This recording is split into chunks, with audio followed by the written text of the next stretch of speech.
শুক্রবারে বসেছে সংসদ অধিবেশন। সকাল 10টায় শুরু হয় অধিবেশন। শুরুতেই বক্তব্য রাখেন অর্থমন্ত্রী আমির খসরু মাহমুদ চৌধুরী।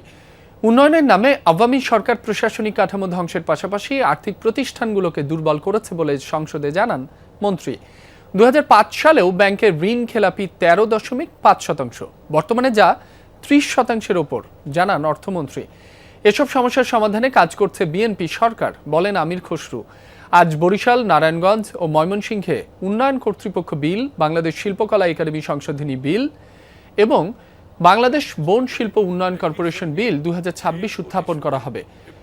বুধবার চিফ হুইপ নুরুল ইসলাম মনি জানিয়েছিলেন, শুক্রবারের মধ্যে 133টি অধ্যাদেশের সুরাহা করা হবে।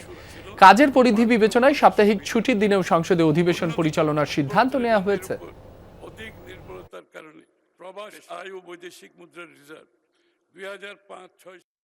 2005 সালের ডিসেম্বরে সামগ্রিক ব্যাংকিং খাতে খেলাপি ঋণের হার ছিল 13.6%।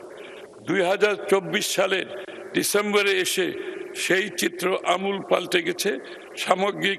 সামগ্রিক খেলাপি ঋণের হার বেড়ে দাঁড়িয়েছে 20.20%। এখন যেটা দাঁড়িয়েছে 30%-এর উপর।